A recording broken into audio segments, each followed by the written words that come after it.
ये वक्त भी आना है, ये कान हमारे खिलाफ गवाही देगा, हमारा कान हमारे खिलाफ। और क्या गवाही देगा? किसी को गवाही देने की जरूरत नहीं है। अल्लाह ये गाने सुनता था, या अल्लाह ये गालियां सुनता था, या अल्लाह ये हराम बातें सुनता था, या अल्लाह ये गैर लड़कियों से फोन पर बात करता था। ये बात दूसरों को कहने की जरूरत नहीं है। ये कान मैदान महशर में खुद बोलेगा, खुद बोलेगा। नौजवानों बड़े मजे आते हैं ना, गैरों की बेटियों से फोनों पे लगे रहते हो पूरी पूरी रात, बहुत मजा आता है ना। जिंदगी गुजर रही है इसी काम में, बहुत अच्छा लगता है ना फ्रेंडशिप करने में। और फिर गाने लगाते हो और फिर गाने सुनते हो, बहुत मजा आता है ना। खुदा की कसम ये किसी को कहने की जरूरत नहीं, सिर्फ ये कान ही तेरे लिए गवाही देने के लिए काफी है। ये बोलेंगे या अल्लाह तूने जो इसको ये कान दिए था ना, इससे इसने ये काम किया था, ये सुना था। जरा मुझे बताएं क्या होगा? फिर ये आंखें गवाही देंगी, फिर ये आंखें गवाही देंगी, ए मौला इसके जरिए से इसने फिल्मों को देखा था, इसके जरिए से इसने हराम कामों को देखा था, इसके जरिए से इसने बुरे कामों को देखा था। या अल्लाह दूसरी की गैर बेटियों को, गैरों की बेटियों को तकता था, वो बातें ये इन आंखों से देखता था जो शरीयत में तूने हराम करार दिया था। ये आंखें हमारे खिलाफ गवाही दे रही होंगी। जिसके खिलाफ कयामत में उसके कान बोले, जिसके खिलाफ कयामत में उसकी आंखें बोले, जिसके खिलाफ कयामत में उसकी जबान बोले, जिसके खिलाफ उस हिसाब वाले दिन उसके पैर बोले, जिसके खिलाफ हिसाब वाले दिन उसके हाथ बोले, तो दूसरे की गवाही की तो जरूरत रही नहीं जाती। खुद के अपने आज़ा इतने खिलाफ गवाही दे चुके होंगे कि जहन्नम में जाने के लिए ये गवाहियां काफी हो गई होंगी, बस काफी हो गई। जहन्नम में जाने के लिए ये गवाहियां मुकम्मल हो गई होंगी। जलसे में आने वालों क्या करोगे उस दिन? नेकियां लोगों से मांगते फिरोगे, जाओगे सबके पास के काश कुछ दे दो, तो कोई तुझे एक टूटी नेकी देने के लिए तैयार नहीं होगा। एक छोटी सी भी नेकी कहोगे यार तू तो रात रात भर मोहब्बत में मुझसे फोन पे बात करता था, मेरी फेसबुक का दोस्त था, मेरे इंस्टाग्राम का तू फ्रेंड था, यार तू ही दे दे। खुदा की कसम कोई तुझे एक छोटी सी नेकी देने तैयार नहीं होगा। हाय अब क्या हुआ, अब क्या हुआ? करीम मुस्तफा की बारगाह में शर्म की वजह से नहीं जा सकोगे। क्या कहोगे जाके? आका फरमाएंगे तुझे कान दिए थे इसलिए कि हराम नगमात को सुनना। कितने फिल्म के ए ऑपरेटर साहब मजा नहीं आ रहा तुम्हारे मैक में, थोड़ा आवाज ऐसा रखिए कि मुझे आवाज अच्छा लगे, थोड़ा सा इसका बेस बढ़ाइए और थोड़ा इसका रिपीट बढ़ाइए। कुछ गाने ऐसे हैं फिल्मों के कि उनके गाने और सुनने से ईमान चला जाता है। अल्लाह अल्लाह अल्लाह, ईमान गायब, खत्म, मर गए। उनका तीजा भी हो रहा, उनका 40वां भी, उनका 10वां भी, उनकी बरसी भी, लेकिन तुम सोच रहे वो मुसलमान था, लेकिन खुदा की कसम वो दुनिया से काफिर होके गया। कितने भी कुरान पढ़ लो उसके लिए, कुछ कर लो, कुछ नहीं होगा। अब तुमसे मैं पूछूं कि बताओ वो कुफरिया गाने कौन से हैं, तो मेरा यकीन है कि तुम नहीं बता सकते, क्योंकि तुम वो आलिम ही जान सकता है। उन कुफरिया गानों को आलिम ही बता सकता है कि ये गाने कुफरिया हैं। तो या तो फिर आलिम से पूछ के गाने सुनते हो आप, क्या हजरत ये बताइए गाना सुन लें ये नहीं सुन? आपको तो पता नहीं कि कौन सा कुफरिया गाना है, तो अब आलिम से आप पूछते नहीं कि हजरत ये गाना सुन ले कि नहीं सुने? आज तक कोई एक आदमी आलिम से नहीं पूछा होगा, जो मर्जी में आया सुन रहे हैं। तो जब सुन रहे हैं तो फिर तुम्हारा ईमान किसका रहा और किसका गया, ये तो बस अब अल्लाह ही जान सकता है। ये है हमारी मरने की तैयारी। अब मुझे बताएं कि हमने क्या तैयारी की है। कितनी फिल्मों के गाने में ऐसे बता दूंगा कि वो कुफरियां हैं। नौजवान सुन रहे हैं, गा भी रहे हैं। अब मुझे बताइए ईमान का क्या हुआ? खत्म हो गया ईमान। क्या करोगे अब कब्र में? क्या करोगे आप? ये सोचते हो कि कब्र में मुस्तफा मुखड़ा दिखाएंगे, चेहरा दिखाएंगे, काम बन जाएगा? जलसे में आने वालों कितने बेवकूफ हो। अरे ईमान वाले को चेहरा दिखाएंगे तब ना काम बनेगा। वाह वाह वाह वाह। बेईमान का कोई काम नहीं बनेगा। ये उलमा बैठे, इनसे पूछ लो, बेईमान के लिए कुछ नहीं है। मुस्तफा कब्र में मुखड़ा दिखाएं, ईमान वाला नहीं है, कोई फायदा नहीं। मुस्तफा मैदान महशर में शफाअत का दरवाजा खोलेंगे, बेईमान के लिए वो दरवाजा है ही नहीं। गुनाहगार के लिए हो सकता है, लेकिन बेईमान के लिए नहीं।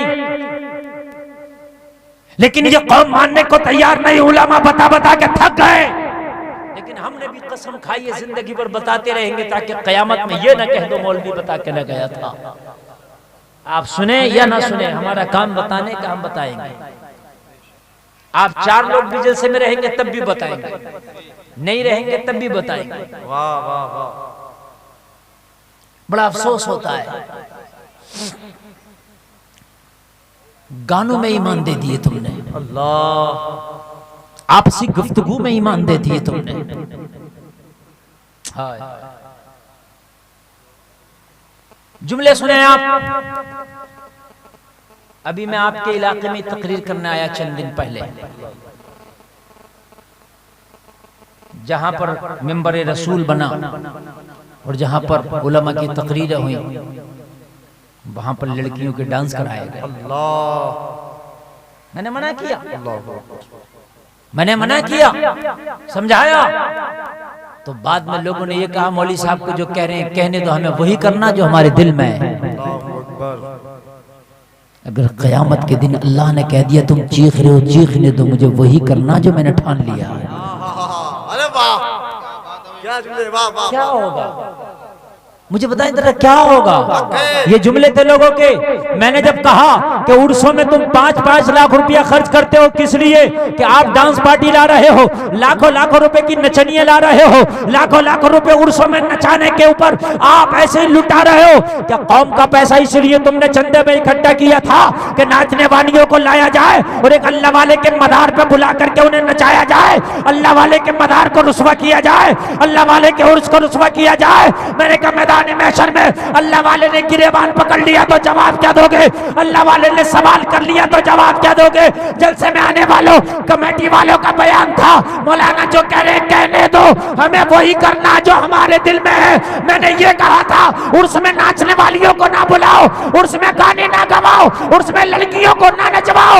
हाँ हाँ, अगर आपको उर्स में करना है, आपने कमेटी वालों ने चंदा इकट्ठा कर लिया है, तो देखो तुम्हारी बस्ती में या आसपास में कोई गरीब जवान लड़की है जिसके बाप पे इतना पैसा नहीं कि वो उसका निकाह कर सके, तो उसकी कमेटी वाले उन गरीब बच्चियों को तलाश करें और तलाश करके उनके बापों से कहे इनके रिश्ते कर दो। जब उर्स आएगा तो उस कमेटी इनकी शादी का पूरा खर्चा उठा लेगी।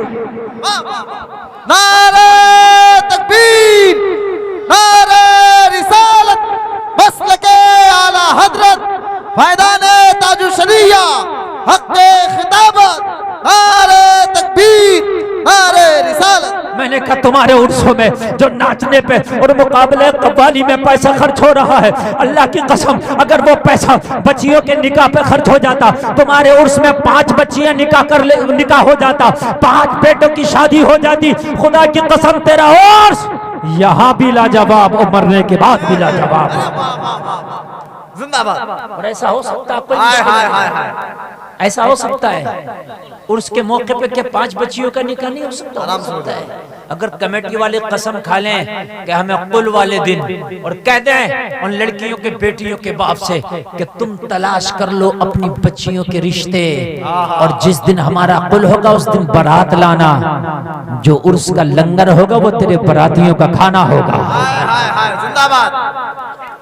वाह वाह। जो उर्स का लंगर होगा वो तेरे बारातियों का खाना होगा, और तेरी बेटी का डोला उस कमेटी के खर्चे पर उठेगा। हाय हाय, जिंदाबाद। क्या पैगाम है? खुदा की कसम उन बेटियों से जो नस्लें पैदा होंगी, अल्लाह की कसम सुन्नी सही अकीदा पैदा होगा। हाय, जिंदाबाद। इसलिए कि वो देवबंदी वो नस्लें बन नहीं सकती, कभी बन गई तो यही उलामा कह देंगे, यही जलसा वाले कह देंगे तू देवबंदी तो बना, मगर तुझे पता है तेरी माँ का निकाह फला बुजुर्ग के सदक़े में हुआ था। वाह वाह वाह। तू तो देवबंदी बन रहा, मालूम है तेरे बाप के बारातियों ने फला बुजुर्गों का लंगर खाया था। और खुदा की कसम उस लंगर की बरकत होगी कि वो नस्लें देवबंदी नहीं बनेंगी, मगर जलसे में आने वालों ये अलमिया है और ये तल्ख हकीकत है कि आज सुन्नियों की बच्चे देवबंदी बनते चले जा रहे हैं। और एक तल्ख हकीकत और है, वो ये है कि हिंदुस्तान में अक्सर जो बड़ी बड़ी खानकाहें, बड़े बड़े बुजुर्गों के मज़ारात हैं, वो देवबंदियों के हाथों में चले गए। अगर आपको यकीन ना हो तो आप जाकर के जाओ, जायजा लो। निजामुद्दीन औलिया महबूब इलाही देखें आप जाकर। क्यों? तुमने तो डांस पार्टी की ना उर्सों में, तुमने तो नचनियों को नचाया ना, तुमने उर्सों से काम कहां किया? तुम्हें काम करना कब है? तो आज उन बुजुर्गों के मज़ारों पे देखो, देवबंदियों के हाथों में है सारा मामला। और भी आप चले जाएं, बड़ी बड़ी निजामुद्दीन महबूब इलाही कितनी बड़ी बारगाह है, बताएं आप मुझे। क्योंकि तुमने तो उर्सों में लोगों को नाच दिखाया ना, तो लोगों ने कहा ये सुन्नियत है, तो तौबा ऐसी सुन्नियत से। अल्लाह अल्लाह अल्लाह। अगर ये सुन्नियत है तो तौबा ऐसी सुन्नियत से।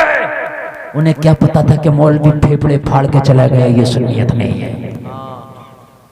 मौलवी अपना गुर्दा चीर के चला गया, ये सुन्नियत नहीं है। उसे क्या पता? वो तो जब तेरे उर्स में देखेगा काला काम तो वो समझेगा शायद यही सुन्नियत हो। जलसा में आने वालों, इन उर्सों को पाक करो, इन उर्सों को हराम खारी के अड्डे ना बनाओ। इन उर्सों को खुदा की कसम हराम खारी के अड्डे ना बनाओ। एक बहुत कड़वा जुमला मैं बोल रहा हूं, हकीकत है। कितने उर्स ऐसे हैं जो लड़का लड़की के मिलन कभी नहीं हो पाते, वो उर्सों के मौके से होते हैं। और ये कड़वा जुमला है। अगर किसी को इस बात पे यकीन ना आए ना, तो 10 उर्स मैं तुझको दिखाऊंगा कि जिसके अंदर लड़का लड़की के मिलन होते हैं, वो 10 उर्स मैं दिखाऊंगा। फिर ये बताओ इन उर्सों का क्या फायदा अगर हम उर्सों से अपनी कौम को पैगाम ना दे सके? मुझे बताएं, अगर उर्सों से हम कौम को पैगाम ना दे सके, बेटियों को इज्जत ना दे सके, बेटियों को पर्दा ना दे सके, तो इन उर्सों का क्या फायदा? जलसे में आने वालों, आज कान खोल करके सुन लो, तुम्हें दीन सीखने की बहुत ज्यादा जरूरत है।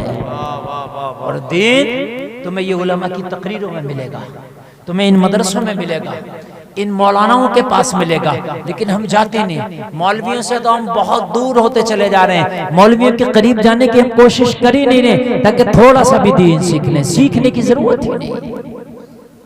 हमारी पूरी की पूरी कौम भैया कहाँ जा रहे हैं? भैया कहाँ जा रहे हैं यार?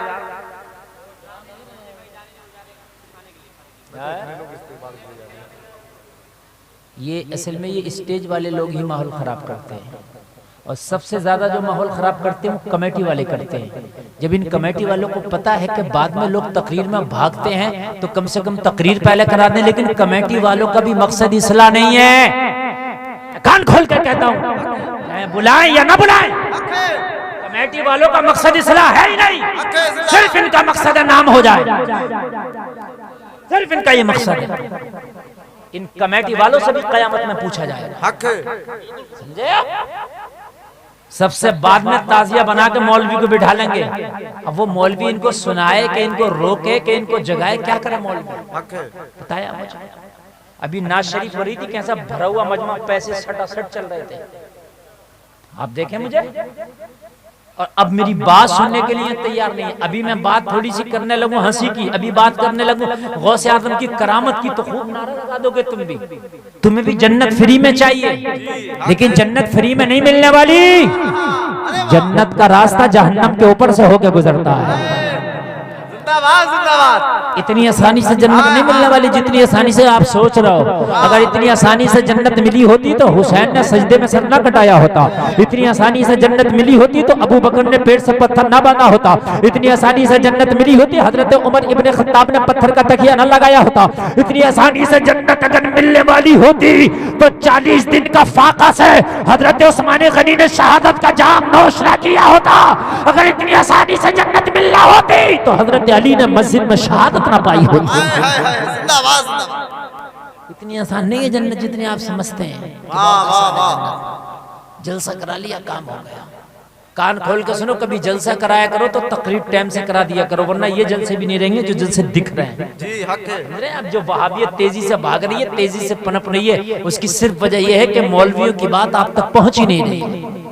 कमेटी वालों ने बना दिया शेड्यूल, अब उनसे कितना भी तीखो, कितना भी समझाओ उन्हें कि सही टाइम से तकरीर कर दो, नहीं नहीं साहब ये शेड्यूल बन गया, ये तो सरकारी शेड्यूल है, ये ऊपर नीचे नहीं हो सकता, ये तो सरकारी है, ये तो ऊपर से आया। करो जलसों को तबाह अपने, जो तुम्हारा दिल करे। हमारा क्या, हमें तो 2 बजे बुलवाओगे तब भी बोल के चले, ऐसा लगता है कि सुप्रीम कोर्ट का कोई मसला ही नहीं है। करो तुम्हारे जो करना है। इसीलिए हमारे जलसों से पढ़े लिखे लोग गायब होते चले जा रहे हैं। अभी मैं पूछता हूँ कितने डॉक्टर, कितने इंजीनियर, कितने प्रोफेसर इसमें पढ़े लिखे हैं, तो मुश्किल से शायद 2-4 ना निकले। सही बता रहा हूँ मैं। अहले हदीसों के पास देखो इंजीनियर, डॉक्टर, प्रोफेसर सब उनकी टीम में, इसलिए कि टाइम टू टाइम काम चलता है उनका। हमारे यहाँ तो मौलवी को उस टाइम लाएंगे जब ये अब उसको अपना ऑफिस भी जाना, तो तेरा इंजीनियर रात के 4 बजे तक क्यों बैठा रहे तेरे जलसे में? उसको अपना ऑफिस भी देखना है यार, उसको अपने यहाँ जाना भी है, उसको काम भी करना है। अगर तुमने अपने जलसे को शेड्यूल बनाते होते, हमारा मैन मौलवी, मैन खतीब 11 बजे तकरीर कर लेगा, तो सोचता पढ़ा लिखा तबका कि यार ला जाकर हम भी सोच कुछ सुन लें और उसके बाद अपना ऑफिस खोल लेंगे। लेकिन नहीं, हमारे जलसों से गायब है पढ़ा लिखा तबका, बिल्कुल गायब है। जितने पढ़े लिखे एजुकेटेड लोग हैं मैं देख रहा हूँ सब बदअकीदा होते चले जा रहे हैं। वजह क्या है? वजह यह है कि उलमा से कुर्बत नहीं हो पा रही। समझ रहे हैं आप? मैं गाने की बात कर रहा था, गाना बहुत चलता, खुदा भी आसमां से जब जमीन पर देखता होगा, मेरे महबूब को किसने बनाया सोचता होगा। कुफ्र है ये गाना, समझ रहे हैं? हाँ, खुदा तलाश लिया और बंदगी कर ली, इस तरीके का भी कोई गाना है, ये भी कुफ्र। समझ रहे हैं आप? ये भी कुफ्र। ए आसमान वाले जमीन पे उतर के देख, कुफ्र। समझ रहे हैं आप? इस तरह के जितने भी गाने हैं, अब जब आपको पता नहीं तो इससे पता ये चला कि ये ईमान कब चला गया, कब खत्म हो गया। एक शख्स कोई कह रहा था कि मैं ये काम करूंगा, कि यार मत कर, मौलाना लोग मना करते हैं। तो उसने कहा मौलाना तो मौलाना, अगर खुदा भी आके मना करे तो नहीं मानूंगा। अल्लाह अल्लाह। ये जुमले हैं मेरी कौम के, ये जुमले हैं। इसको पता है खुदा के आने की बात करता, तेरी औकात है? खुदा ने खाली इजराइल फरिश्ते को भेज दिया ना, तेरी आंखें फटी की फटी रह जाएंगी। वाह वाह वाह वाह। ऐसे फैली हुई आंखें रह जाएंगी, बंद नहीं हो सकती। तू कहता है खुदा भी, खुदा तेरी ताकत है, तेरी औकात है, तेरी औकात है। अरे अल्लाह तो बहुत बड़ी चीज है, खाली अपने एक फरिश्तों को भेज दे, इजराइल जा, और इसकी खैरियत तो ले ले। वाह वाह वाह। मुझे बता क्या करेगा? क्या जुमले हैं। शद्दाद ने अपना बाग इरम बनवाया और कहा देखने जाऊंगा, फरिश्ते को भेजे इजराइल, जरा जा तो बाग इरम ना देख सके ये। शद्दाद उतर रहा था अपनी सवारी से, फरिश्ता आ गया, अल्लाह का हुक्म लेके आया हूँ, तेरी रूह कब्ज करना है, बहुत मन्नत समाजत किया, बाग इरम देखने दे, मैंने जो जन्नत बनवाया देखने दे। कहा उसका हुक्म ही नहीं है, मैं तेरी नहीं मानता, मैं उसकी मानता हूँ। रह गया, बनवाया मगर देख नहीं सका। ये है खुदा, ये है खुदा। फिरौन ने कहा था अना रब्बुकुमुल आला, मैं खुदा हूं, अपने आप को खुदाई का दावा किया। और जब पकड़ा अल्लाह ने दरिया नील में डुबोया तो कह रहा था मैं तो ईमान ले आया, आमनतु बिरब्बी हारून व मूसा, मगर छोड़ा नहीं जाएगा। इन्ना अज़ाब रब्बिका लशदीद, उसकी पकड़ बड़ी सख्त है। अल्लाह की पकड़ बहुत सख्त है, इतनी सख्त है, इतनी सख्त है, जब उसकी पकड़ में आता ना तो दुनिया का कोई शिकंजा ऐसा नहीं कि उसे छुड़ा सके। बहुत सख्त है उसकी पकड़, बहुत सख्त। जलसे में आने वालों उसकी पकड़ से डरो, जब उसकी पकड़ में आता ना तो फिर बहुत बहुत पछताता है, बहुत पछताता है। नमरूद ने कहा था मैं खुदा, लेकिन अल्लाह ने एक मच्छर को भेज के बता दिया कि तेरी औकात क्या है, तू मेरी बनाए हुए एक मच्छर का मुकाबला नहीं कर सकता। सुभान अल्लाह सुभान अल्लाह। है? बोलो बताया कि नहीं बताया अल्लाह ने? एक मच्छर को भेज के बताया कि तू मेरी पैदा करदा एक मच्छर का मुकाबला नहीं कर सकता है? अब रहा काबे को ढाने अपने हाथियों का लश्कर लाया, मगर अल्लाह ने 50 ग्राम का परिंदा अबाबील को भेज के बता दिया मेरी मखलूक के एक परिंदे का अबरहा तेरा हाथी मुकाबला नहीं कर सकता। सुभान अल्लाह, सुभान अल्लाह। अल्लाह को कभी चैलेंज ना करो। और आज मेरा कलमा पढ़ने वाला अल्लाह को चैलेंज करता है। अल्लाह। उर्सों में डांस पार्टी करना अल्लाह को चैलेंज करना है ये। क्योंकि जिस बुजुर्ग ने पूरी जिंदगी हराम कामों से नफरत की, तुम उसके मदार पर लाकर हराम काम कर रहे हो यार। अच्छा एक बात बताया, मैं शराब नहीं पीता और ये भी शराब नहीं पीते और आप भी नहीं पीते शराब, और मैं आपके सामने किसी को खड़ा कर दूं वो आपके सामने शराब पिए, आपको अच्छा लगेगा? बोलो यार, झगड़ा कर लोगे आप, मारोगे उसे पकड़ के, आपके पास में बैठ के शराब पिएगा, मारोगे कि नहीं मारोगे? झगड़ा कर लोगे, मौका लगेगा मारोगे, और मारने का अगर आपका हिसाब नहीं होगा तो आप हट जाओगे।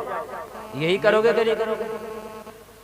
अल्लाह वाला यार नाच गाने से जिंदगी में दूर रहा, यूं तो वो वली बना। अगर नाच गाना करता वली क्यों बनता है? और उसके मजार पे लाकर नाच गाना करा रहा हूं। मुझे जरा बताएं, मजार पे लाकर के नाच गाना? मैं मुबारकबाद पेश करता हूं, मैंने पूछ लिया या यहाँ तो नहीं होता? बोले हजरत यहाँ नहीं होता। अच्छी बात है, लेकिन अक्सर होता है, अक्सर होता है। मुझे बताओ जलसे में आने वालों हम करेंगे क्या? हुक्म ये है कि जलसे में आने वालों अल्लाह वाले के दरबार में जाओ तो अपने दिल पे कब्जा करके जाओ, दिल को काबू में करके जाओ। अल्लाह वाले के मदार पे जाओ तो दिल में गलत ख्याल भी लेके ना जाओ, वो तेरे दिल पे भी पहरा रखते हैं। माशाअल्लाह, सुभान अल्लाह। वो तेरे दिल पे भी पहरा रखते हैं। इसलिए दिल का भी ख्याल करके जाओ, अपने दिल को भी सही करके जाओ। अगर उसमें कोई आने वाली औरत, कोई खातून बेपर्दा घूम रही है तो घूमने तो कितना घूमेगी, आप नजर उठा के ना देखो। अल्लाह की कसम, अगर तूने अपनी निगाहों का हिफाजत कर लिया तो फिर तुझे फैजान से माला माल कर दिया जाएगा। कहते मैं तो अजमेर भी गया फिर भी कोई काम नहीं हो रहा मेरा। तो अजमेर जाकर तूने किया कहता ये बता, वहां की अगर औरतों को बेपर्दा औरतों को बाजारों में तूने झांका था और उन्हें ताका था तो फिर तेरा अजमेर के तू मदीने चला जा, भी कोई फायदा नहीं। अजमेर नहीं मदीना भी चला जा, कोई फायदा नहीं। और अगर अपने दिल को काबू में रख करके खुदा की कसम किसी अल्लाह वाले के दरबार में तूने आंखों में आंसू ला करके मांग लिया है ना, तो फिर तेरा मौला तुझे माला माल कर देगा। तुमने उस नबी का कलमा पढ़ा, जलसे में आने वालों आज हम बेहयाई करते हैं उर्सों के नाम पर। आज हमारे माशरे में बेहयाई, हमारी शादियों में बेहयाई, हमारी बाजारों में बेहयाई, हमारे घरों में बेहयाई। ओ लोगों जरा गौर करो, तूने तो उस नबी का कलमा पढ़ा है कि मेरे नबी के सहाबी एक जंग से जब लौटे तो जंग के फातेह बन के आए। अर्ज किया आका जंग के फातेह बन के आए। या रसूल अल्लाह, दुश्मन की एक बेटी है जो वो जंगी कैदी बन के आई है। या रसूल अल्लाह, हमारे कब्जे में है, काफिर की बेटी है। आका उसके साथ क्या किया जाए? मेरे करीम मुस्तफा ने फरमाया उसको चादर दे के इज्जत के साथ खाना पीना दिया जाए। माशाअल्लाह, इज्जत करो उसकी। कहा रसूलल्लाह वो तो दुश्मन की बेटी है। नबी ने फरमाया बेटी अगर दुश्मन की भी हो तो मोहम्मद की नजर में बेटी बेटी है। बेटी क्या है? बेटी है, वो चाहे किसी की भी हो लेकिन बेटी बेटी है। मेरे करीम मुस्तफ़ा ने जब फरमाया तो सारे सहाबा की आंख में आंसू है। या रसूलल्लाह हम कुर्बान जाएं आपके तरीके पे, या रसूलल्लाह कुर्बान जाएं हम आपके मजहब पर, या रसूलल्लाह कुर्बान जाएं आपके फरमान पर। दुश्मन की बेटी भी आपकी नजर में बेटी है।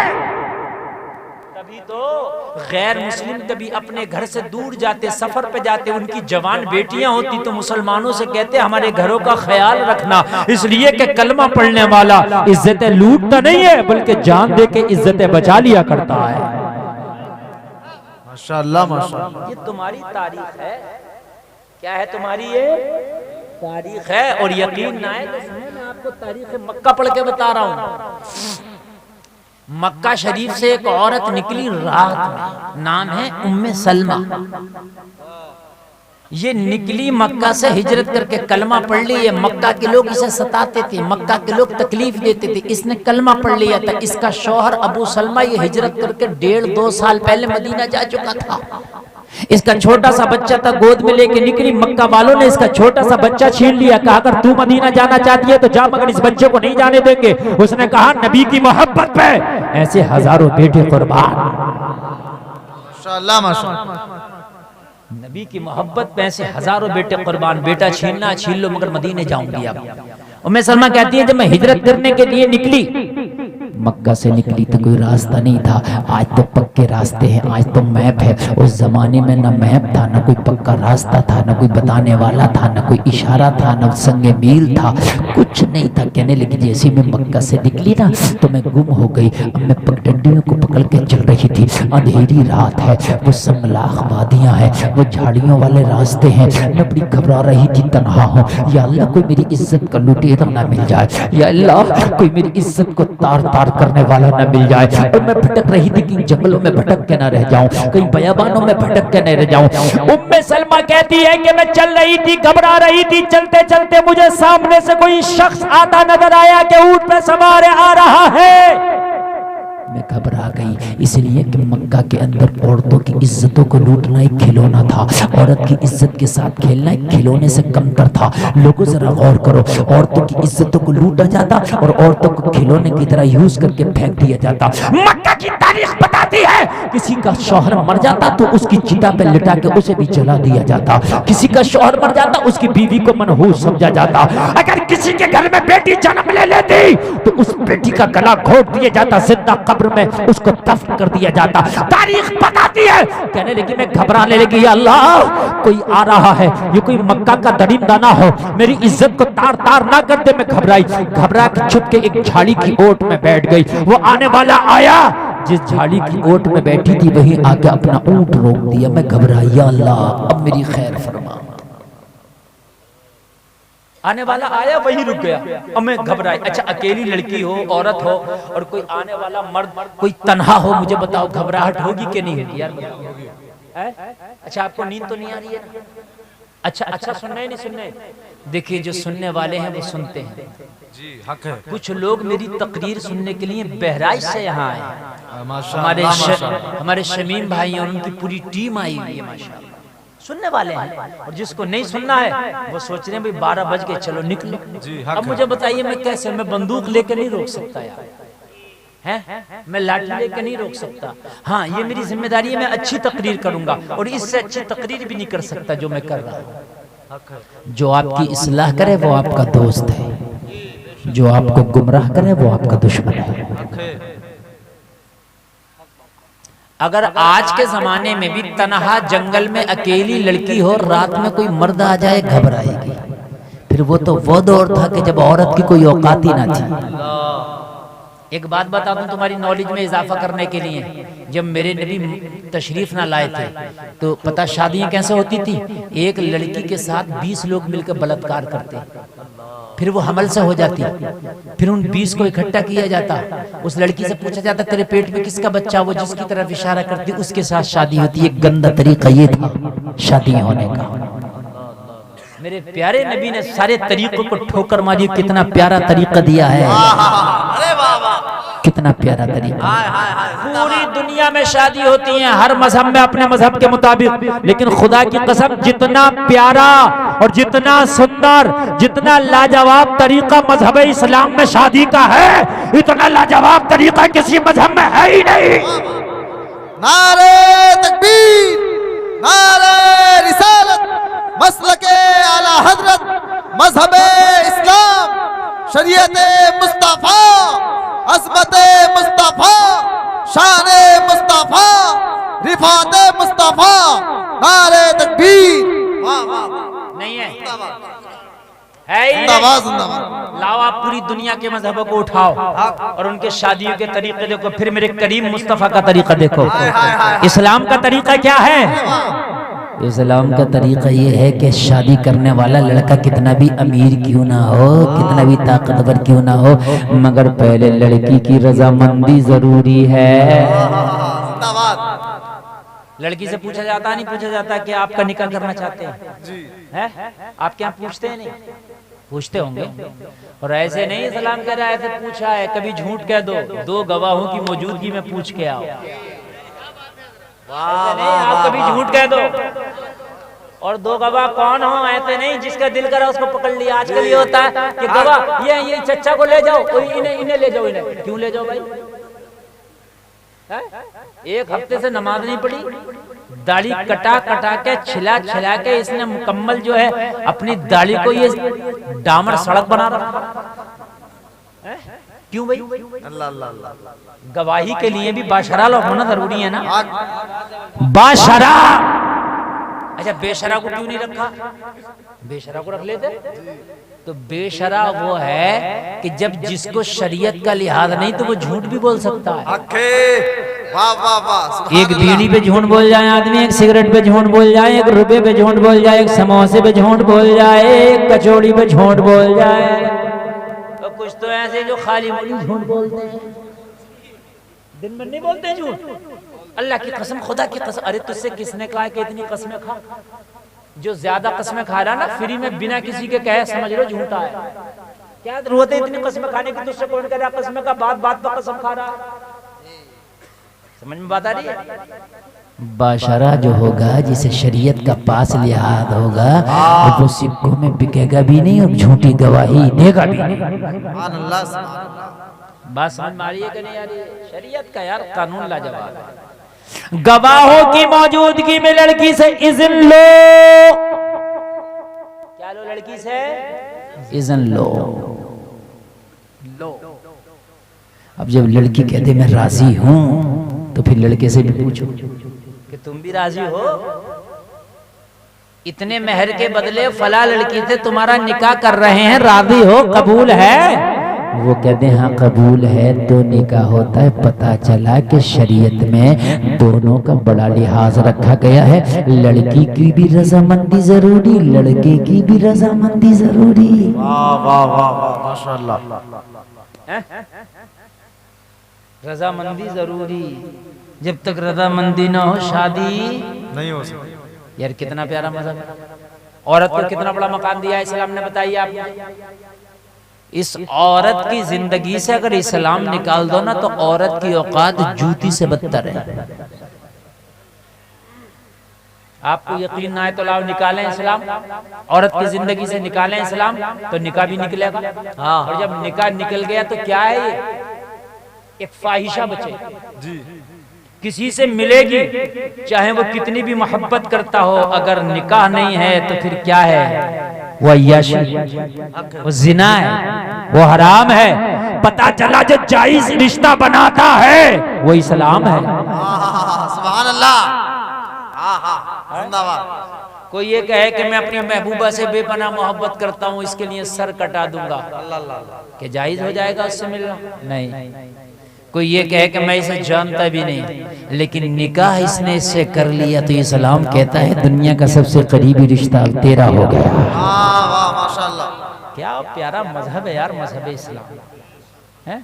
और इन बेटियों को मजहब इस्लाम अच्छा नहीं लगता, इनको बेपर्दगी बड़ी अच्छी लगती है, इनको जींस बड़ी अच्छी लगती है, खुले हुए बाल बड़े अच्छे लगते हैं इनको, मेलों में बाजारों में घूमना बड़ा अच्छा लगता है इनको, गैरों से दोस्ती करना, गैरों से बातें करना बड़ा अच्छा लगता है। मेरी बहनों आज मेरी तकरीर को सुन रही हो तो सुनो, अगर इस्लाम तुम्हारी जिंदगी से निकाल दिया जाए तो खुदा की कसम तुम ऐसे रह जाओगी जैसे यतीम बच्चा बगैर बाप के रह जाता है। तुम्हारी कोई औकात नहीं। माँ के कदमों के नीचे जन्नत है। ये जन्नत किसने रखी है? इस्लाम ने रखी है। सुभान अल्लाह। इस्लाम अगर तुम्हारी जिंदगी से हटा दिया जाए तो तुम्हारे कदमों के नीचे जन्नत खत्म। वाह वाह वाह। बोलो बोलो बोलो यार, खत्म है क्या नहीं है? माँ के कदमों के नीचे जन्नत किसी के बाप ने नहीं, रसूल पाक ने रखी है। जोर से बोल दो यार सुभान अल्लाह। सुभान अल्लाह। किसी के बाप ने नहीं, रसूल पाक ने रखी है। माँ के कदमों के नीचे जन्नत। जलसे में आने वालों, बूढ़े माँ बाप को मोहब्बत की नजर से देखो तो हज मकबूल का सवाब मिलता है। ये सवाब किसने रखा? मदीने वाले मुस्तफा ने रखा। निकालो इस्लाम को अपनी जिंदगियों से। खुदा की कसम औरत की कोई औकात नहीं रही, कोई औकात नहीं। इतनी जर्रा बराबर जो औकात रह जाए। आज हमारी बहनों को, हमारी बेटियों को इस्लाम का कानून पसंद नहीं है। इस्लाम के कानून में उन्हें घुटन लगती है। अगर बेटियों की जिंदगी से इस्लाम निकाल दिया जाए तो खुदा की कसम इनकी जर्रा बराबर भी कोई औकात नहीं, कोई औकात नहीं, कोई औकात नहीं। इस्लाम ने इनको इतना राइट और इतना अहमियत, इतनी इज्जत दी है। इस्लाम ने जलसे में आने वालों, ये जब तक जिंदा रहे, जब तक इस्लाम ने इनके पैदा हो जाए किसी के घर में तो रहमत, माँ बन जाए तो कदमों के नीचे जन्नत, बूढ़े हो जाए तो इनके चेहरे की झुर्रियों में हज मकबूल का सवाब। ये इस्लाम ने रखा, ये मजहब इस्लाम ने रखा। अगर इस्लाम निकाल दो तो कुछ है? खुदा की कसम कुछ भी नहीं। और यही इस्लाम अच्छा नहीं लगता हमारी बच्चियों को। मॉडर्न माहौल अच्छा लगता है तो सुनो जलसे में आने वालों, मैं आपको बताता हूं कि इस्लाम ही एक ऐसा मजहब है जो औरत को इज्जतदार बनाता है। इस्लाम ही एक ऐसा मजहब है जो औरत को इज्जतदार बनाता है। ये औरत की दुनिया तारीफ कितनी भी कर ले, कितनी भी कर ले, मगर औरत इज्जतदार नहीं कहलाएगी जब तक कि इस्लाम के दामन में लिपट ना जाए। जब तक लिपट ना जाए, जब तक इज्जतदार नहीं कहला सकती। उम्मे सलमा कहती है, मैं डर गई, मैं घबरा गई कि ये ऊंट वाला आके मेरे पास रुका है, पता नहीं कौन दरिंदा है, मेरी इज्जत को तार तार ना कर दे। आने वाले ने एक जुमला बोला, मेरे सारे खौफ, सारे खतरात, मेरी सारी दहशत एक ही जुमले में दूर हो गई। एक ही जुमले में। वो कैसा प्यारा जुमला होगा।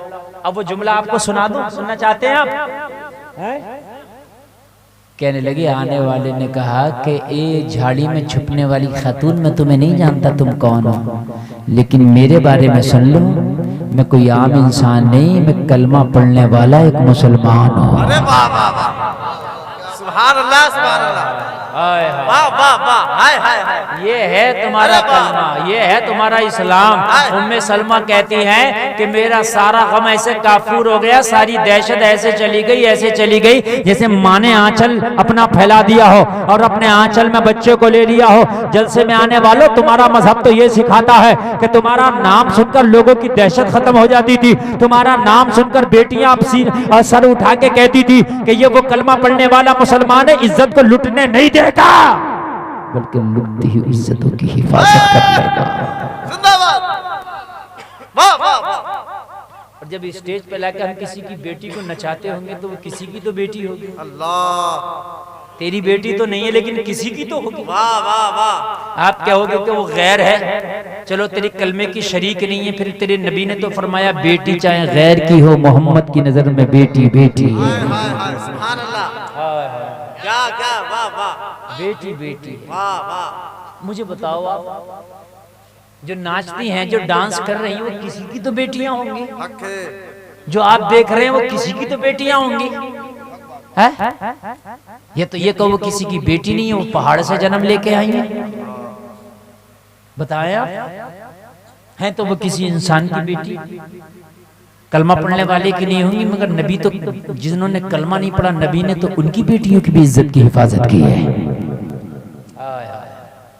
उम्मे सलमा कहती हैं, मैंने सर उठाया और मैं कहने लगी, मेरे भाई तुझे सलाम हो कि इतनी रात में तू आ गया, मेरी इज्जत की अब हिफाजत हो जाएगी।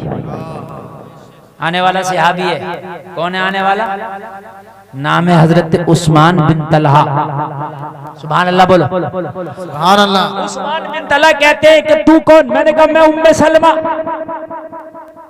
वही उम्मे सलमा जिसका शौहर अबू सलमा 2 साल पहले हिजरत करके मदीना पहुंचा। हाँ हाँ, मैं उसी की बीवी उम्मे सलमा। कहाँ जा रही हो बहन? मैं मदीना जा रही हूँ, मुस्तफा के कदमों में जा रहे हैं, जियारत रसूल के लिए जा रहे हूँ। अकेली? कहने लगी मेरा बच्चा भी था छोटा सा, उसको छीन लिया गया, मक्का वालों ने मेरे बच्चों को छीन लिया, मैं तन्हा हूँ, कैसे जाएगी? कहने लगी बस अल्लाह का सहारा, मुझे नहीं पता मैं कैसे मदीना पहुंचूंगी।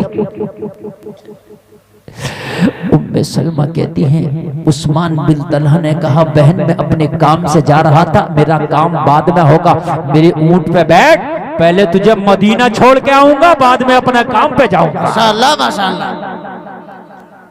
तेरी अगर इज्जत के बारे में कयामत में मुझसे सवाल हो गया तो मैं क्या जवाब दूंगा, तुझे मैं नहीं छोड़ सकता। उम्मे सलमा कहती है मैं ऊंट पे बैठ गई, उस्मान बिन तलहा ने ऊंट की रस्सी को हाथ में थामा और हाथ में थामने के बाद में आगे आगे चलते बने। उस्मान बिन तलहा, लोगों जरा गौर करो, मक्का से मदीने का सफर 400 से 450 किलोमीटर का सफर, इतना लंबा सफर। वो हजरत उस्मान बिन तलहा ऊंट की रस्सी थामे आगे आगे चल रहे हैं। हजरत उम्मे सलमा कहती है मैं ऊंट पे बैठ के पीछे पीछे आ रही हूँ। कहने लगी 400 450 किलोमीटर का सफर तय हो गया। उस्मान बिन तलहा ने एक बार भी मुझे मुंह फिर के न देखा। वाह वाह, एक बार भी मुंह फिर के न देखा। यार ये है कलमा पढ़ने वालों की हकीकत और ये है ईमान वालों की शान। माशाअल्लाह। यहाँ तो अगर शादी हो रही होती है तो जिधर लड़कियां औरतें हैं उधर ज्यादा घुसता आ जाके, हाँ तू क्या कर रहा है इधर, तेरा क्या काम है, तेरा खाना खिला रहा हूँ। बेगैरत तू खाना खिलाएगा औरतों को? अच्छा ये औरतें भी बड़ी बेगैरत हैं, ये भी लड़कों के हाथों से खाना खाती हैं, तुम क्यों खा रही हो? तुम ये कहो फाके से रह सकती हैं और फाके से जा सकती हैं, मगर किसी गैर मर्द के हाथ का दिया हुआ खाना नहीं खा सकते। सुभान अल्लाह, वाह वाह, क्या पैगाम है, सुभान अल्लाह। हाय हाय, तुम भी अगर ये कह दो तो हम किसी गैर मर्द के हाथ का दिया हुआ खाना नहीं खाएंगे, फाके से तो चले जाएंगे। अगर हमारी कोई बहन खाना खिलाएगी, कोई औरत कोई खातून खाना खिलाएगी, खा लेंगे, वरना शादी से फाके से चले जाएंगे। मगर इन बगैर बेहयाओं का भी क्या करो, इन्हें भी उन्हीं लड़कों के हाथों से खाना अच्छा लगता। सही बता रहा हूँ मैं, हक है। उर्सों में जब जाती हैं तो चक्कर झूले में बैठी होती हैं, अल्लाह अल्लाह, उसी कुर्सी पे गैर मर्द बैठा लड़का, उसी पे ये बैठी है। अल्लाह अल्लाह। कितनियों को तो मैंने देखा है तो उसके बाल फंस गए चक्कर झूले में, मैंने कहा इसकी तो गर्दन फंस जाती तो अच्छा था। सही बता रहा हूँ, इसकी तो गर्दन फंस जाती तो अच्छा। उम्मे सलमा कहते हैं मैं मदीनतुर रसूल ले आया। कहाँ ले आया? मदीनतुर रसूल ले आया। उम्मे सलमा आई, मुस्तफ़ा जान रहमत सल्लल्लाहु अलैहि वसल्लम सहाबा की जुर्मत में तशरीफ फरमा है, सारे सहाबा मौजूद हैं, आमिना का लाल मौजूद है। उम्मे सलमा आई, उम्मे सलमा आने के बाद किसी सहाबे से पूछी मैं सबको देख रही हूँ लेकिन मेरा अबू सलमा नहीं दिख रहा है, मेरा शौहर अबू सलमा कहाँ चला गया? मैं सबको तो देख रही हूँ मगर अबू सलमा नजर नहीं आता। किसी ने कहा खातून तेरा शौहर 2 साल पहले जब मक्का से हिजरत करके मदीना आया एक जंग में शरीक हुआ था, शहीद हो गया। जिसका बच्चा मक्का में छीन लिया हो, जिसका शौहर सहारा था तन्हा, उसको खबर मिली हो कि शहीद हो गया, बताओ उसके दिल पे कैसी बिजलियां गिरी होंगी, उसके दिल पे कैसी तबाही मची होगी। कहने लगी मेरा तो गुलशन लुट गया, मेरी तो जिंदगी की कमाई लुट गई थी। मैं मक्का से बेटे को छोड़ के इस बुनियाद और इस उम्मीद पर आई थी कि मदीना में शौहर के दामन का सहारा मिलेगा, वहीं पर उम्मे सलमा जिंदगी के शबो रोज गुजार लेगी। मगर जब पता चला कि मेरे शौहर का भी इंतकाल हो गया, मेरा शौहर भी शहीद हो गया, कहने लगी मेरी आंखों के आगे अंधेरा आ गया, पैरों के नीचे से जमीन सरक गई, मैं रोने लगी, चीख निकली। करीम मुस्तफा ने फरमाया कौन है रोने वाली खातून? अर्ज की या रसूल अल्लाह, अबू सलमा की बीवी उम्मे सलमा आई है, मक्का वालों ने इसका दूध पीता बच्चा छीन लिया, शौहर के सहारे आई थी आका, शौहर भी शहीद हो गया, शौहर की खबर मिली है इसलिए चीख रही है, इसलिए आशिक बहा रही है। या रसूल अल्लाह दुआ फरमा दे कि इसके दिल को सुकून आ जाए।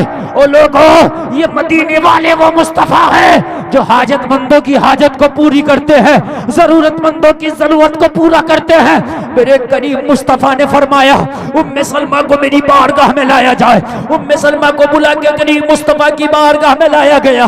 मेरे करीम मुस्तफा फरमाते हैं उम्मे सलमा क्यों रोती है। उम्मे सलमा क्यों? कहने लगी या रसूल अल्लाह बहुत तकलीफ पहुंची है, मेरा बच्चा मक्का वालों ने छीन लिया। या रसूल अल्लाह मैं शौहर के उम्मीद पर आई थी, लेकिन यहाँ आकर खबर मिली है कि मेरा शौहर शहीद हो गया।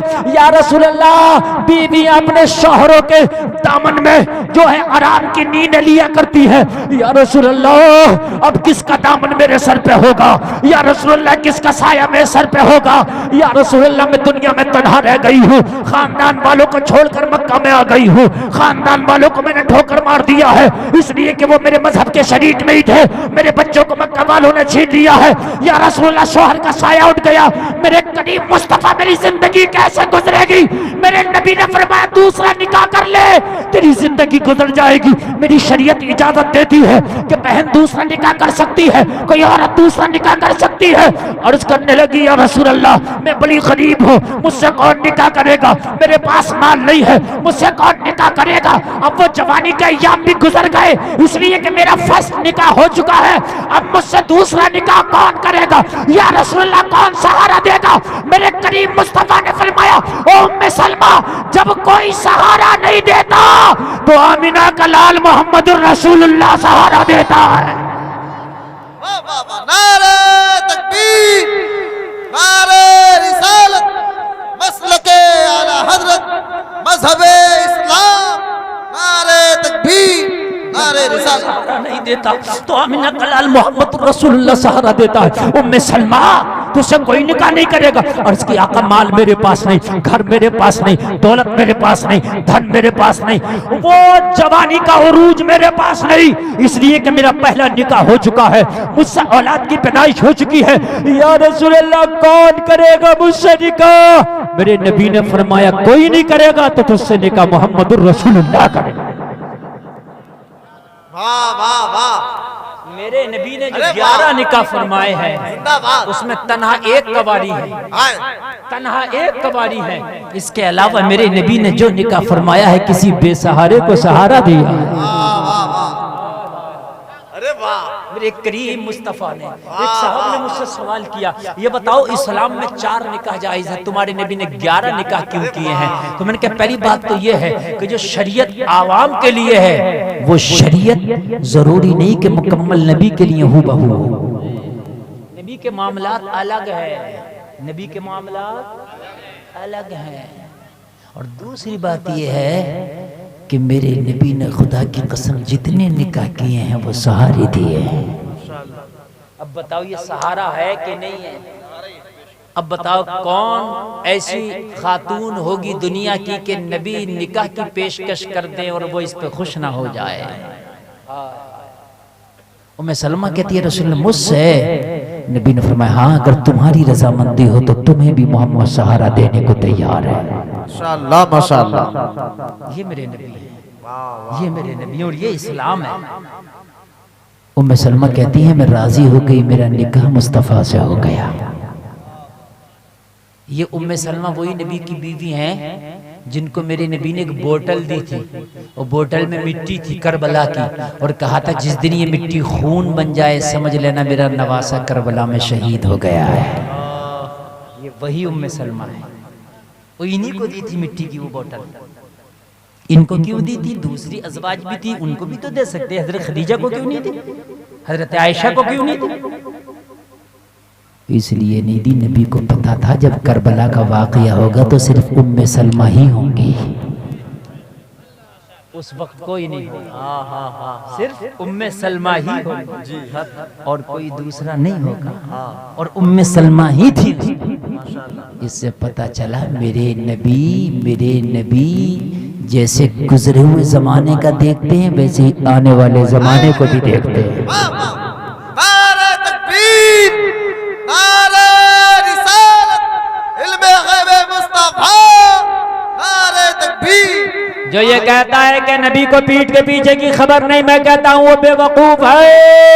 मेरे नबी तो वो है जिसके बारे में बरेली का रदाफ कहता है और कोई गैब क्या तुमसे नेहा हो भला जब ना खुदा ही छिपा तुम पे करे रो तो। सुभान अल्लाह, वाह वाह वाह, ये है मेरे करीम मुस्तफा। हाँ जलसे में आने वालों तुम बॉलीवुड के पीछे भाग रहे हो, अल्लाह हॉलीवुड के अल्लाह। पीछे भाग रहे हो, हीरो हीरोइन के पीछे भाग रहे हो। अरे यार दुनिया वालों को तो वो फॉलो करे हाँ। कि जिसका कोई रहनुमा ना हो। अरे वाह, तेरा तो इतना बड़ा रहनुमा, इतना बड़ा रहनुमा है कि दुनिया के रहनुमा भी तेरे नबी को देखकर सीख लेते हैं। वाह, हाय हाय हाय हाय, सुभान अल्लाह। एक बात बताऊं मैं, पेट का डॉक्टर जो गैस्ट्रो स्पेशलिस्ट जो सिर्फ पेट को देखता है, पेट की कोई भी खराबी दूर करता, उसकी फीस भी 2000 रुपए। मैं एक बार उसके पास गया तो मैंने देखा कि मिट्टी के बर्तन में पानी पी रहा है। मैंने कहा डॉक्टर साहब यार आप 1 लाख रुपया रोज कमाते हो, अगर हिसाब लगाया जाए उसकी इनकम टोटल 1 लाख रुपए रोज हो।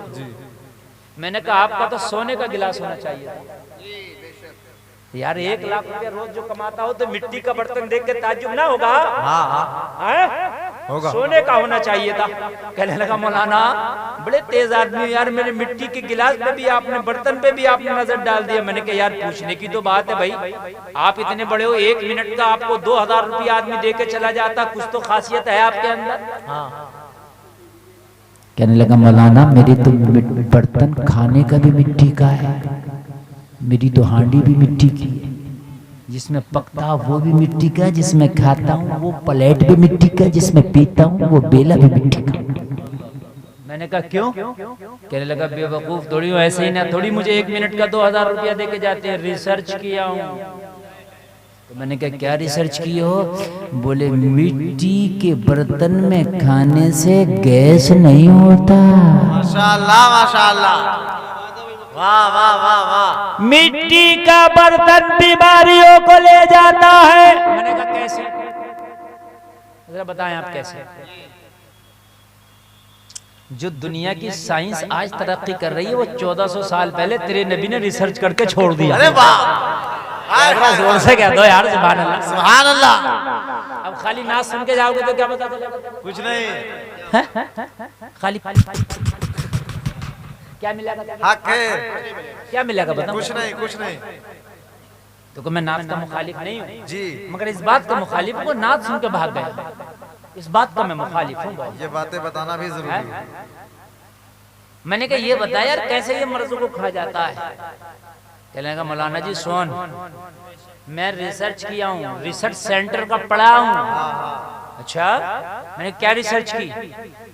कहने लगे जो खाना आजकल ज्यादातर 90% खाना गैस पे बनता है। गैस चूल्हे हैं क्या नहीं आपके यहाँ? अरे है क्या नहीं? कहने लगे जो चूल्हे में खाना बनता था पहले जमाने में, वो चूल्हे का जो टेम्परेचर होता वो होता 90 तकरीबन, कितना 90-100 के आसपास कितना होता है टेम्परेचर। और जो गैस सिलेंडर पे खाना बनता उसका टेम्परेचर होता 1900। कहने लगा जो खाना गैस पे बनता है वो खाना तकरीबन 30% जलता है, दिखता नहीं मगर जला होता है। और उस खाने को जब खाते हैं तो पेट में जलन होती है, जला खा जलन होगी, गैस बनेगा, आंतों को चिपकेगा, लीवर फैटी होगा। लेकिन जब उसी गैस पे मिट्टी की हांडी को रख देते हैं तो वो 1900 टेम्परेचर को कम करके सीधा 200-300 पे ले आता है। मिट्टी का तला मोटा है ना, इतनी जल्दी मिट्टी के तले में धधक नहीं आएगा, उफान नहीं आएगा जितना इसमें आ जाता है तुम्हारे इसमें एल्युमिनियम वाले में। तो मिट्टी में पकाएंगे तो जलने से बचेगा। मैंने कहा ये रिसर्च तुमने की है? कहने लगे हाँ मैंने रिसर्च की है। मैंने कहा डॉक्टर साहब तुमने आज की है, ये किसी के बाप का तरीका नहीं, मिट्टी के बर्तन में खाना मदीने वाले मोहम्मद रसूलुल्लाह का तरीका। माशाअल्लाह माशाअल्लाह, सुभान अल्लाह। कहने लगा सच में? मैंने कहा हाँ। मैंने कहा पढ़ना आप मेरी नबी की जीवनी को। मैंने कहा आप चाहो तो सोने के बर्तन में खा सकते हो, ऐसे मेरा नबी चाहता तो सोना चांदी के बर्तन में खाता। मेरा नबी पहाड़ों को हुक्म दे देता तो सोना चांदी के बन के मेरे नबी के घर में आ जाते, मगर मेरे मुस्तफा ने मिट्टी के बर्तन में खाया। मिट्टी के बर्तन में खाना सुन्नत है। मेरे नबी ने रिसर्च कर लिया था कि 1400 साल के बाद भी अगर मिट्टी को इस्तेमाल किया जाएगा तो बीमारी से महफूज रहोगे। अरे वाह वाह वाह वाह वाह वाह वाह, अरे वाह वाह वाह, जिंदाबाद, क्या कहते, वाह, हाय हाय हाय हाय, जिंदाबाद। खुदा की कसम, पता उसने क्या जवाब दिया था? कहने लगा था मौलाना जी तुम्हारे मजहब की कई बातें मैं और सुन चुका हूँ, और कई बातें जो सुनता हूँ तो ऐसा दिल चाहता है कि यार फिर कलमा ही पढ़ लिया जाए। अरे वाह, हाय हाय हाय, क्या कहते, अरे जरा गौर करे यार, ये रिसर्च सेंटर का बहुत बड़ा पढ़ा लिखा काबिल कह रहा है। और जलसे में आने वालों, किस दुनिया की बात करते हो तुम यार? आइडियल वो बनाए बॉलीवुड और हॉलीवुड को, जिसका कोई आइडियल पेशवा ना हो। अरे तेरा आइडियल तो अमीना का लाल है ना, है ना, है ना? जा पूरे बॉलीवुड से पूछ लियो, जितने भी हीरो हीरोइन है ना, सबसे पूछ लियो कि ये बताओ पानी पीने का तरीका क्या है। अगर बता दे जाओ, अगर बता दे। ये पूछ लियो कि पैजामा पहनने का तरीका क्या है, बता दे जी, नहीं बता पाए, या पूछ लो, अगर बता दे। नहीं बतला ना ना ना बता ही नहीं सकता। तेरे नबी ने बताया पजामा पहनने का तरीका तक बता दिया, अगर पहनो तो बैठ जाओ, दाहिना पैर डाल, फिर बायां पैर डाल, जूता पहनो तो दाहिने पैर में पहनो। यार इस्लाम जैसे इतनी बारीक बारीक चीजों को भी, सुरमा लगाओ तो दाहिनी आंख से शुरू करो, नाखून काटो तो कैसे शुरू करो, सो तो कैसे सो, सोने तक का तरीका। इन हीरो हीरोइन से पूछना, अच्छा बताओ सोने का तरीका क्या है?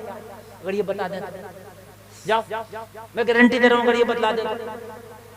तेरे मुस्तफा ने बताया दाहिनी करवट लेके दाहिना हाथ सर के नीचे लगा लो, और उल्टा हाथ बाएं पहलू पर रख लो, और दाहिनी करवट पर सो जाओ। इंशाअल्लाह सुबह को फ्रेश उठोगे और तुमको टेंशन और परेशानी नहीं होगी। जिंदाबाद। अच्छा, आज की डॉक्टरी ये कहती है कि उल्टी करवट पर सोया जाए, उल्टे ऐसे, और नबी फरमाते हैं सीधी। डॉक्टरी फेल है नबी के सामने। क्यों? अब नई रिसर्च डॉक्टर की आई है कि दाहिनी करवट पे सोना ही बेहतर है। माशाअल्लाह, नई आ गई है जी। कहा क्यों? कहा हार्ट के पेशेंट वैसे ही बहुत हो रहे हैं, जब बंदा उल्टी करवट पे सोगा तो हार्ट लेफ्ट साइड में होता है, ये दब जाता है। अरे वाह, जिंदाबाद, ये दब जा रहा है। अरे बाई साइड में है क्या नहीं है दिल, और जब बाई करवट पे सोगे तो ये दब जाता। वैसे ही आज 15-20% लोगों की ब्लॉकेज चल रहा है आज के खान पान से, यूरिया खा रहा है, तो इसे दबा के ना सो वरना दब जाओगे। इसलिए दाहिनी करवट पे सो ताकि ब्लॉकेज से महफूज रहो। मैंने कहा 1400 साल के बाद तुझे होश आया, मेरे नबी के कदमों पर कुर्बान हो जाए। ये रिसर्च 1400 साल पहले हो गया। माशाअल्लाह माशाअल्लाह, याद रख, कह दो ना सुभान अल्लाह, सुभान अल्लाह। देखो अगर आप थके नहीं हो तो मैं बोलता रहूं, और आप थक गए तो मैं खत्म कर दूं। बताएं आप बोलें कि खत्म करें? माशाअल्लाह, अल्लाह सलामत रखे आप। देखो जो सुनने वाले मजबूत लोग हैं ना, वो बड़ी मजबूती से सुन रहे हैं, और जो जाने वाले थे वो चले गए। 1 घंटा तकरीर हमारी हो गई, अगर आप नहीं सुनेंगे तो हमारा तो 1 घंटा पूरा हो गया। अब बताइए आगे बढ़े, इजाजत है? तो मैं अभी तो तकरीर ऐसी सुनाऊंगा, खुदा की कसम गदगद ना हो जाओ तो कहना। आपको ऐसा मजा आएगा कि जब तक जियोगे ये तकरीर को इंशाअल्लाह याद रखो। माशाअल्लाह माशाअल्लाह।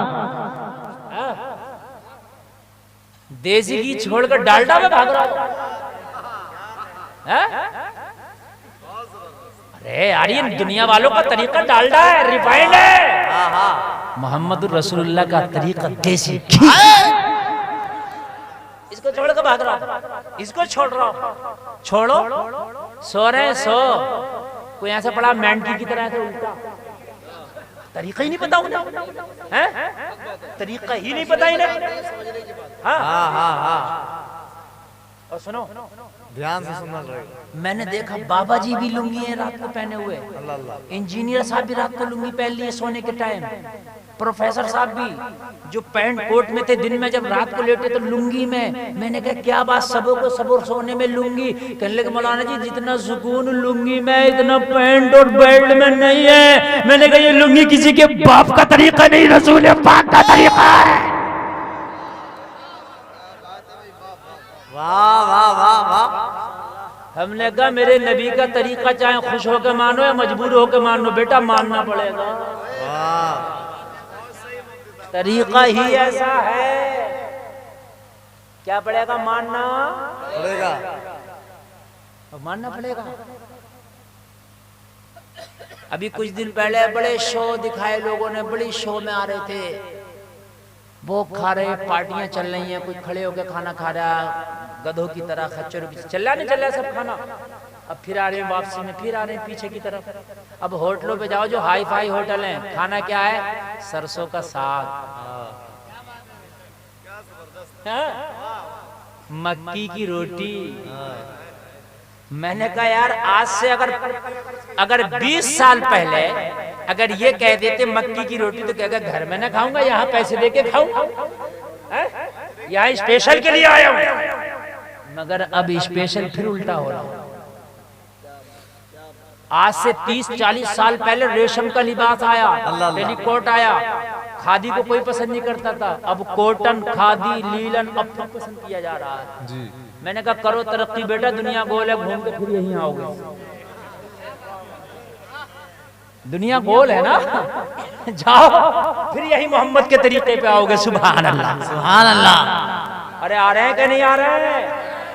आ रहे हैं। बड़े से बड़ा सेलिब्रिटी, बड़े से बड़ा अपने आप को फाय फाय करने वाला, अब वो भी आ रहा पीछे की तरफ, खादी पहन रहा, खादी। और कुछ दिन के बाद देखना, ये बात जुमला मेरे नोट कर लिए जाए, और ये नोट करें, ये कैमरे वाले जो चल रहे हैं, मेरा जुमला नोट करें। कुछ दिन के बाद मेरी जिंदगी रहे या ना रहे, मेरा वादा, मेरा दावा है, टाट का लिबास भी आएगा मार्केट में, जो टाट का लिबास कभी उमर इब्न खत्ताब ने पहना था। और टाट की मैंने बनी हुई जवार कट मैंने देखी है, और बड़े से बड़े मैंने बड़े अमीर लोगों पे देखी है, बिल्कुल जो टाट वाला बोरी होती है ना टाट की, उसकी जवार कट, ये बास कट मैंने बनी देखी है।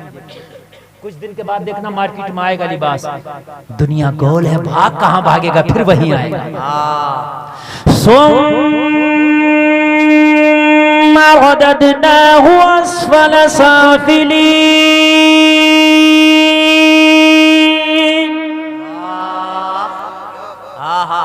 अल्लाह फरमाता है कर लो कितनी तरक्की, फिर तुम्हें फेर देंगे पीछे की तरफ, फिर फेरेंगे तुम्हें, नीचे की तरफ लाएंगे। बच्चा होता है, डगमगा के चलता है, सख्त चीज नहीं खा सकता, फिर जवान हो गया है, हो गया कि नहीं हो गया, और फिर जब बूढ़ा हुआ तो वही डगमगा के चलने लगा, वही डगमगा रहा, वही बिल्कुल वही है। इस बच्चे को पकड़ते थे, आज बूढ़े बूढ़े पड़ने, बाबा गिर ना जाए। अल्लाह, कुरान ने जो कह दिया वो सच है। वाह वाह वाह वाह वाह। बच्चे के मुंह में सख्त चीज नहीं देते तो ना खा सकेगा, वही बूढ़ा भी अपने मुंह में सख्त चीज नहीं लेता ना खा सकेगा। सुम्मा रददनाहु अस्फला साफिली। भागो, कहां भागो, कहां जाओगे? सारे रस्सियां, सारे निजाम अल्लाह के हाथ में। किसके हाथ में? जोर से बोलो, अल्लाह के हाथ में, अल्लाह के हाथ में। हाँ, हजरत उमर निकले थे इस्लाम को मिटाने, कहा था इस्लाम को मिटा कर रख दूंगा। कहा उमर तेरे जरिए इस्लाम को ऐसी ताकत दूंगा कि रूम और ईरान, कैसरो किसरा पे जाके अगर इस्लाम का झंडा लहराएगा तो उमर वो तू लहराएगा इंशाअल्लाह। समझ रहे हैं? जब कोई ज्यादा मुखालफत पे आ जाए तो समझ लो वो दोस्त बनने वाला तेरा। गोल है ना, हर चीज जब घूम के अपने टीप पे पहुंचती है तो फिर पीछे को आती है। दुनिया ने बहुत तरक्की कर ली, चांद पे पहुंच गए, जमीनों में सब कुछ देख लिया, पेट्रोलियम क्या क्या तलाश कर लिया, फिर पीछे की तरफ आ रहे हैं। होटलों में पुराने खाने, पुराने पहनावे अब तलाश किए जा रहे हैं। समझ रहे हैं कि नहीं समझ रहे हैं आप? पुरानी पुरानी ग़िज़ाएं तलाश कर रहे हैं। और खुदा की कसम आप देख लेना, एक बात और बता तू, धीरे धीरे धीरे धीरे धीरे धीरे धीरे धीरे तेरे नबी का सुन्नत तरीका भी लोग अपनाने पे मजबूर हो जाएंगे। माशाअल्लाह। अभी मैं बता रहा हूँ, सुने जरा आप। एक मुसलमान नमाज पढ़ रहा है, बहुत बड़ा योग्य गुरु आया, देखा वो सजदा कर रहा है, जैसे उसने सलाम फेरा, अस्सलाम वालेकुम रहमतुल्लाह, अस्सलाम वालेकुम रहमतुल्लाह, उसके बाद खड़ा होकर कहने लगा यार एक बात बता, ये कौन सा योगा था? ओ भाई योगा नहीं है, इबादत है। क्या कहते हैं इसे? नमाज। कहने लगा अच्छा। कहने लगा यार ये तरीका किसने बताया? तो ये इस तरह से नमाज पढ़। कहा मेरे नबी ने। तो ये योग्य गुरु कहने लगा मैं कसम खा के कहता हूँ पूरी दुनिया का सबसे बड़ा अगर कोई डॉक्टर है तो वो मोहम्मद रसूलुल्लाह। आप नहीं बोलोगे? आप नहीं बोलोगे? जरा सुभान अल्लाह। ये नमाज़ी कह रहा तुझे कैसे पता? कहने लगा मैंने सर के बाल से लेके पैर के नाखून तक का योगा सीख रखा, मैं सिखाता हूँ, लेकिन एक योगा आज तक मुझे नहीं आ सका था, वो तेरी नमाज ने मुझे सिखा दिया। नाजिम साहब किसने सिखा दिया? कहा कौन सा? कहने लगा दिमाग में बहुत बारीक बारीक नसें होती हैं, आज तक दिमाग की मुकम्मल नसों का डॉक्टर पूरी दुनिया में पैदा नहीं हुआ। बहुत बड़ी बात बोल रहा हूँ मैं। ये जो ऑपरेशन होते हैं ना दिमाग के, ये सब मोटे मोटे ऑपरेशन है। जो दिमाग की मेमोरी और दिमाग की नसें, अगर एक नस काम छोड़ जाए दिमाग की तो हाथ पैर काम करना छोड़ जाता। बड़े बड़े डॉक्टर को मैंने देखा दिमाग की नसों का भी पूरी दुनिया में एक डॉक्टर भी नहीं जो मुकम्मल दिमाग की नसों के बारे में जानता हो। कहने लगा दिमाग की बड़ी बारीक बारीक नसें हैं, इन नसों में अगर ब्लड का सर्कुलेशन जरा धीमे हो जाए तो इंसान की याददाश्त खत्म हो जाती है, कोमा में चला जाता, हाथ पैर काम करना छोड़ जाता। कोई ऐसा योगा मुझे नहीं मिल रहा था कि दिमाग की नसों में खून को तवाजुन को बरकरार रखा जाए, कोई ऐसा योगा होता, वो तेरी नमाज से मिल गया। कहने लगा कैसे? तो इसने कहा दिल नीचे है और दिल का काम है पूरी बॉडी में ब्लड को सप्लाई करना। अरे दिल सप्लाई करता नहीं करता है? अच्छा नीचे मोटर लगी है, ऊपर दूसरी मंजिल पर पानी जा रहा, तो लोड पड़ेगा नहीं पड़ेगा? अच्छा मोटर ऊपर रख दो, पानी नीचे को उसका छोड़ दो, तो आसानी से आएगा कि नहीं आएगा? मोटर की भी जरूरत नहीं पड़ेगी, खाली पैप डाल दो ऊपर बाल्टी में, नीचे खुद ब खुद खाली हो जाएगी। कहने लगा सर ऊपर है, दिमाग ऊपर है, हार्ट नीचे है, दिल नीचे है, ये जब पंपिंग करके ऊपर दिमाग पे खून पहुंचाता है तो इस पे लोड पड़ता है, अच्छे से सर्कुलेशन नहीं हो पाता है। लेकिन मैंने देखा नमाज में जब तू सजदा कर रहा था तो दिल ऊपर हो गया था, दिमाग नीचे हो गया था। जितनी देर तू सजदे में है हार्ट आराम से दिमाग की नसों में खून के तवाज़ुन को बरकरार रखेगा। अगर इंसान जिंदगी भर सजदा करता रहे तो दिमाग के मरीज होने के चांसेस खत्म हो जाएंगे। माशाअल्लाह माशाअल्लाह, वाह वाह वाह वाह वाह, हाय हाय हाय। कहाँ भाग रहे हैं आप? कहाँ भाग रहे हैं आप पूरी दुनिया के पीछे? दुनिया जा रही है तेरे नबी के पीछे। यार जरा जोर से कह रहे हो सुभान अल्लाह। तुम्हें अदानों में मजा नहीं आता? अदानें हो रही होती है, मोबाइल चला रहे होते हो, तुम्हें नहीं आता मजा? एक बहुत बड़ी बॉलीवुड की हीरोइन है, अदाकारा है, बहुत बड़ी अदाकारा है, बहुत बड़ी टॉप की अदाकारा। वो कह रही थी मैं शूटिंग पे थी एक दिन और बराबर से किसी मस्जिद से अजान की आवाज आई। कहने लगी इतना सुकून मुझे किसी चीज में नहीं मिला जितना सुकून मुझे अजान सुनने में मिला। माशाअल्लाह यार, सुभान अल्लाह कह दो ना।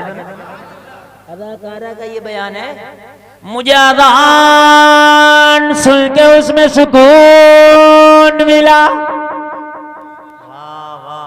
आपसे एक रिक्वेस्ट, एक गुजारिश, वो ये है कि कुछ अजान देने वाले अजान पढ़िए ऐसे हैं कि उनकी अजानों से तो मुझे भी तकलीफ होती है। इसको एक लफ्ज याद नहीं है, एक मखरज याद नहीं है, ऐसी अजान पढ़ता है कि ये पता ही नहीं चलता कि अरबी वाली अजान पढ़ रहा है कि वो किसी और जबान में पढ़ रहा है। अशहदु अल्ला इलाहा इल्लल्लाह। अब मुझे क्यों हजरत मैं गलत कह रहा हूँ? अब इससे कभी तू अजान ना पढ़, या तो मश्क कर ले, सीख ले, तो लड़ जाएगा, डंडा लेके आ जाएगा। मैं अरे भाई मखरज निकाल, सही से अजान पढ़ ताकि अजान लोग सुने तो उनके दिल मस्जिद की तरफ खींचे चले जाए। माशाअल्लाह माशाअल्लाह, है कि नहीं? और अच्छा मुअज्जिन रखो, तुम भी नहीं रखोगे, तुम्हें भी फ्री वाला मुअज्जिन चाहिए। और उसमें नचनिया और कव्वाली और मुकाबला तो करा लोगे आप कई लाख का, मगर मुअज्जिन को नहीं दे सकते आप 10,000 रुपया। क्योंकि जो अच्छा मुअज्जिन आएगा मशाक होगा, कवाइद की रियायत करेगा, सही तरीके से अजान पढ़ेगा, जिसकी अजान सुन करके मस्जिद की तरफ दिल खींचा चला जाए, ऐसा मुअज्जिन पैसों से मिलेगा। तुम्हें चाहिए फेरी वाला, तो फेरी वाले तो ये गांव के खांसते हुए कक्का ही आएंगे, ये ताऊ आएंगे, ये दद्दई आएंगे, समझ रहे हैं आप? ऐसी अजान पढ़ते हैं, यकीन करना। एक तो अजान पढ़ा था माज़अल्लाह, अल्लाह ऊपर, अल्लाह ऊपर, बताइए माज़अल्लाह, ये अजान है ये, हैं? और कोई मना नहीं करता, मना कौन करेगा? क्योंकि फ्री में आ रहे हैं ना ये। अच्छे मशाक, अच्छे मखारिज वाले मुअज्जिन रखो, ताकि उनकी अजान सुन के अपने गैरों के दिल भी पिघल जाए। माशाअल्लाह, सुभान अल्लाह, सुभान अल्लाह। ऑपरेटर साहब जरा इको बढ़ा दो, हमारी बारी को भी थोड़ा सा गूंज बढ़ा दो, जैसे मोहम्मद अली भाई पढ़ लेते हैं। हेलो, गूंज और बढ़ाओ, और गूंज पैदा कीजिए, इको बढ़ाइए। हेलो, क्या प्यारी है। अगर कोई अज़ान पढ़ने वाला पढ़ने लगे अल्लाहु अकबर,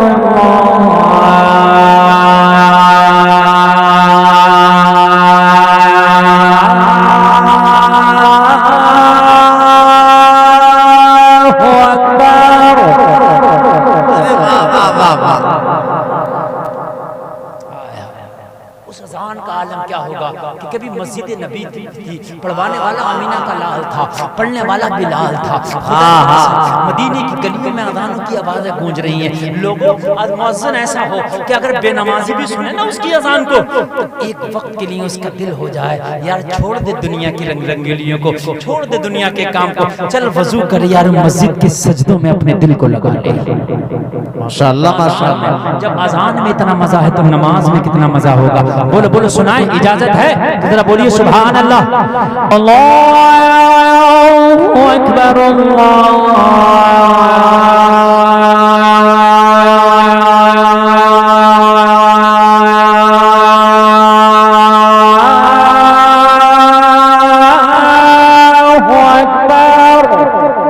माशाअल्लाह, माशाअल्लाह। एक बार और अरे सुभान माशाअल्लाह पढ़ देते हैं, बड़ी अच्छी बात है, आपको अच्छा लगा। अच्छा ये बताइए, ये जो मैं अजान पढ़ रहा हूँ ये ना नमाज के लिए वैसे ही पढ़ रहा हूँ, मजा आ रहा है कि नहीं आ रहा, दिल लग रहा है कि नहीं? और ये मस्जिद में पढ़ी जाएगी तो कितना मजा आएगा। हाय हाय हाय।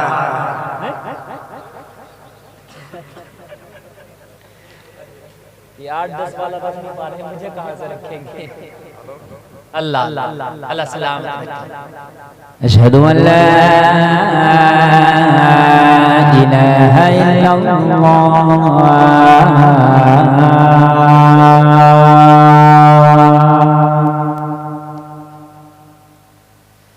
अशहदु अन्न मुहम्मदर रसूलुल्लाह।